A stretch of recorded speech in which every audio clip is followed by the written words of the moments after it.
Preacher, y'all. Sawtooth Dave here. Actual carry for the day. Let's go and get that out of the way. Bam! Megalodon. My buddy Jose just got in his first Megalodon. So I had to carry mine. He got a badass one too, though.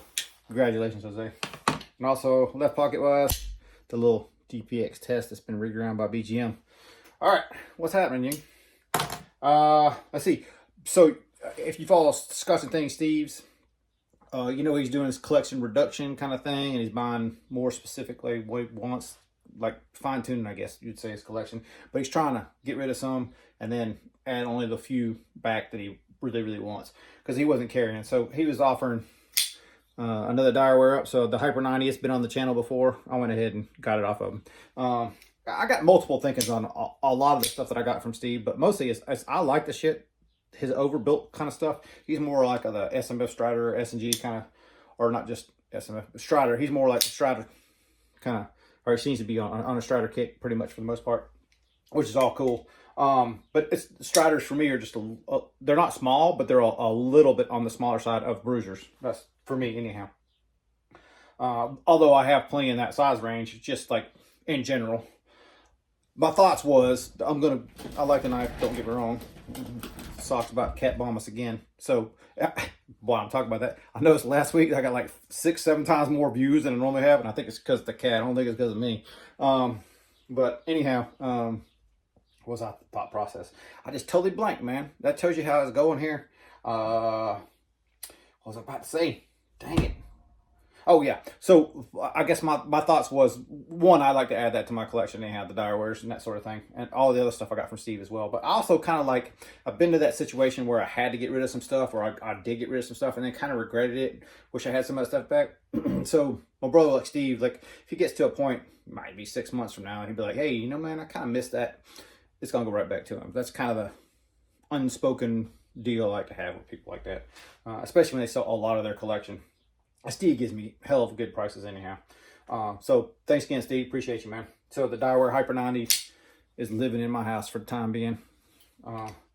Might be forever. I don't know. We'll see. I dig the knife. Y'all know because I've already reviewed it.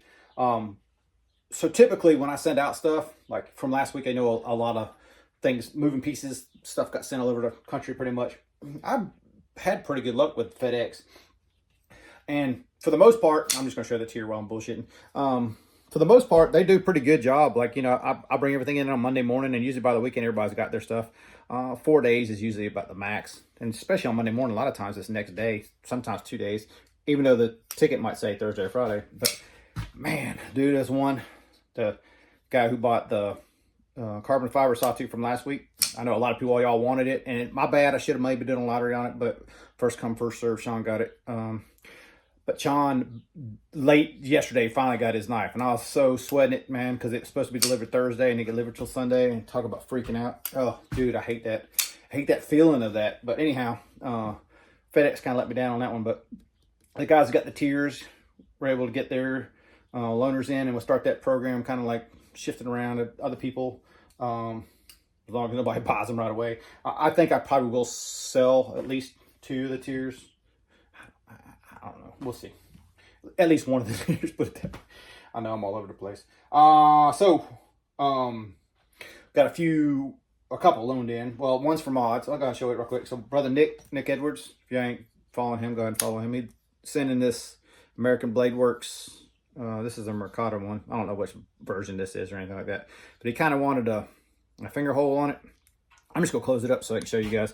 There's not a whole lot of room there for me anyhow. Like, you can get in there and get something. You're doing better than me, but I can't really get nothing. And so what to put in there to be able to grab your finger to reverse flick it is going to be an obstacle, but I'm going to try to do my best I can, hook Nick up with it. Best I can. This one's in 20 CB, which I think, if I'm not mistaken, he's in Magna Cut now. So I don't know. I talked to this maker in a Blade Show rather. He's a cool guy. Just this style of knife is definitely on the smaller side for me, and it's not like a superb action, or there's nothing really drawing me to this knife, I guess I would say. Funny story though, because Hot Rod usually likes Mercado. As soon as she touched it, she's like, oh, she hated it. She had to drop it right away. So she wasn't a fan of that Mercado at all. But you know, we all like what we like. And then brother JD, which if y'all ain't following JD, go follow him. He's got a couple cool stickers. Although I have to disagree with him on this one. He says thumb holes are greater than thumb studs. Not for me, bro. I like the thumb studs. But we all different, right? And a lot of my knives, actually I say the vast majority of my knife probably is thumb hole. But if I given the choice between the two, I take a thumb stud, personally. But he loaned in I don't even know what this thing is. Teo. I don't know who makes it. I know it's from China, but I don't know any of that stuff. But what I thought was really cool right away. And JD likes to anodize stuff, so I'm not sure if he did that or if it came that way. But the finish on this titanium, I'm probably not going to be able to do it justice. Maybe I'll roll it around where it's C. I don't know. The finish on that titanium is really cool. It's a really actually well-made knife. I'm not going to dwell on it, but I'm super glad that JD let me borrow it. This kind of goes a little in the same with that American Blade Works for me. It's just not really my style of knife, but I do really enjoy checking out stuff like that. So, you know, like size-wise, that's just... I kind of categorize things as left pocket and right pocket when I put stuff in the safe. So like this DSK that I showed y'all, I got this is the Javelina. I did change the thumb studs on it, but the Javelina, love this freaking knife. It's right on the verge. Like it definitely can be a right hand pocket, but I can also left hand pocket this one. So this one's kind of the teeter totter for me. Like it's kind of a little bit on both sides of the fence for me on that one. But like feeling comfortable wise, the XM24 is pretty much where I say that's big enough for my right hand pocket, and that's pretty much the standard that I've been at so far. What I'm alluding to is the Project X. So I'm gonna cut and show you, like I showed you last week, the scale when it was just blockhead and hadn't done any stuff to it. And so what I did was I went in Tuesday and did some work, then I did some work during the week, and then I just finished it last night as far as like the sandblast and that sort of thing. So I'm gonna cut that and let you see the progress as we go. I gave you kind of my thoughts as I went thing, so maybe it'll splice in and be cool. All right, hang tight. Sawtooth Dave, except for today is Tan-Tail Tuesday. So I had enough time to slip into the shop and work on the Project X scale a little bit this afternoon. I got some things cool on it and some things that I still want to work on. So this is kind of a continuation of the Project X and the 229 that I made for Billy. So I took that same kind of theme of that. So if you look at this way, it's kind of more faceted. You see the facets in it. And then I used a little bit bigger step over, which means every time the tool path goes, the step over is a little bit bigger on this one. I was trying to get a little more, if that comes off or not, trying to get a little more textured on it. It's still not as much texture as I want. So next time I'm going to increase the step over even more. Some good things came out of this one, some bad things. So learning from that 229, one of the things I didn't like about Billy's was that the hardware got stuck out above the scale, and it was really at that point it was too thin. Like, you know, I'd have to countersink, and his was a countersink, not a counterbore. Countersink it in more. I didn't want to counterbore this to make it super thin. I'm going to probably come up with another iteration that changes the hardware altogether. But that was one thing I was trying to fix in this. So I was trying to keep it thick enough where this one, so I could have driven it in whatever that counterbore to the head of that bolt is. I could have driven this in more and got that a little bit thinner. The other thing I didn't like about the other one was if you look from the side profile, it kind of got a thick thin. Like if you look here, see because of the radius rolling over, it's thinner here and it's thicker in the middle, and it goes back to a little bit thinner over here. The thick thin stuff from this point of view bothered me. From that other point, from this point of view, it doesn't bother me as much. Don't ask me why. But it's just how my eyes saw it. So I did get the thickness here. So instead of programming it on a straight line, it's programmed on the arc of that backbone. So the only thing that I didn't like was how thin it did come out right here, because everywhere further from the center line you go out, it's going to be deeper, which translates into thinner. So that's as thin as I want that. I really didn't want that even that thin. I would rather have it at the same thickness as the stock scale on this side. So this is actually, on this horn right here, is a little bit thinner than what I'd really like to have been. This is actually a little bit thicker, but this is more my preference than this. So I think what I have to do is take this radius.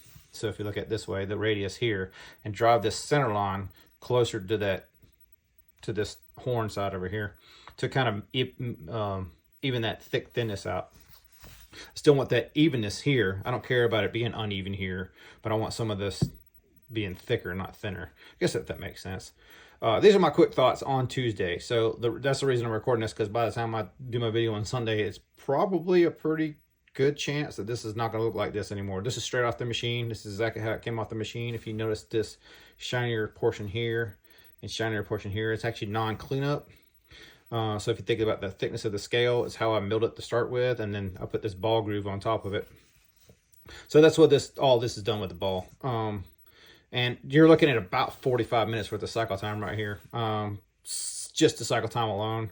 It's learning how to get more efficient with it is a problem, and then also learning the computer program part of it. And I was talking with well, actually commenting back and forth with Ken Faulkner, and I think he does a lot of computer design or manufacturing design, maybe for or with computers for the whatever he does for a job. So some people have that ability to be able to program it in the computer and know exactly how the part's going to come out, which you can see it in the computer. But for me, especially being a machinist, I'd rather just make it and then figure out what went right, what went wrong, and change it up and go from there. So today, as of Tuesday, this is what this looks like. I don't know if you give a shit about it being deployed or not, but I'm just going to try to deploy it so you can see the whole knife. And you can still see my marks from sharpening, because I either have time to machine or sharpen, but I don't have time for both, so we got to do what we can do, right? But anywho, that's my thought process is up as of today. So maybe this will make the video to Sunday, and maybe I'll edit it out and not use it. All right, we'll see. All right, so y'all know I can't leave nothing alone. So this is what it looks like now. So I went ahead and did this relief by hand. Oh, the socks want to make an appearance. Luckily, I ain't got nothing apart today. Roll a little radius around the outside of it. I don't think that was done the last time I did the video. I can't remember what I did last time. But this whole edge has a little radiuses on it now. And then I had some scrap that I made another Hinder Eclipse backspacer out of a while back, and I went ahead and made a backspacer for it. So it's not a full as far as in the back. Back here, it looks a little different than what I had designed it. And some of the shape on the inside, let's see if I can show you. There we go. You can see how I had to do it by hand. I relieved that inside there by hand. Don't know if this is finished yet, obviously. That's kind of why I'm showing it to you now, because I don't even know how I'm going to finish it. I actually took a video of it, showed it off to Steve, and I just sent it to Aaron too, so let them guys take a look at it. But this is what, Friday night? I think it's Friday night. I can't even remember what day it is anymore, guys. But anyway, that's the progress on this so far. We'll see what it turns out looking like Sunday. So I just figured I'd just show you step by step how I evolve in my thinking and stuff. But anyway, all this is done, all the outsides and this, I did all that by hand. And a lot of the backspacer relief and stuff, file work, is just all done by hand. All right, see what it looks like come Sunday. All right, so Project X all finished up, or this is finished, so I'm gonna have it for now. So I went ahead and blasted the whole thing and then stone washed it. Backspacers blasted, and I did all the Hinder style stock stuff too. All the tie and the pocket clip on this backside too. So everything kind of matches. It kind of looks like a homogeneous finish now at this point. Left the hardware for now. I'm still not super fond of that hardware. What I learned on the backspacer, which I really didn't go to a whole lot of detail on that video, was that this 440 right here is, they come so close to the blade that I had to relieve it on the inside. I kind of showed it in the other video. I didn't really explain why. I don't know if you both see it in this light or not, but it's relieved on the inside for that blade, and it basically goes almost all the way down to where that thread is on that 440. So like this backspacer, I'm really not super happy with making these as far as like an option for someone else.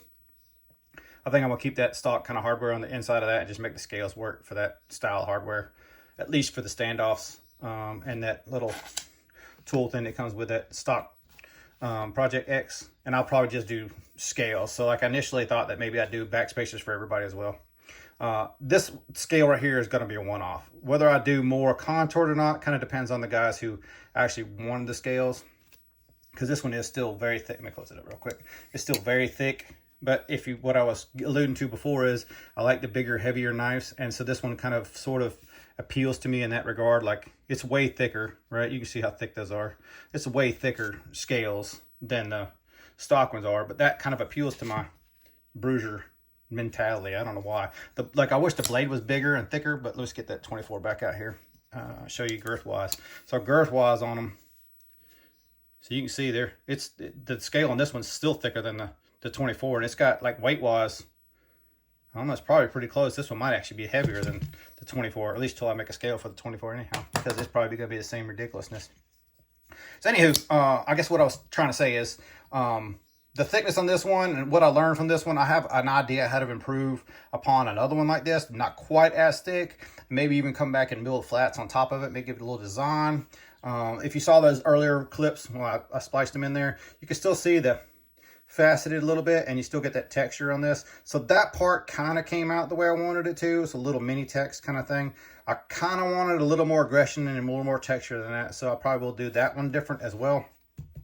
So I guess we'll call this B1 for this scale. This one's staying on my knife for sure, but I'll probably make more to offer for the other guys, or slab size, or maybe just a finger relief or that sort of thing.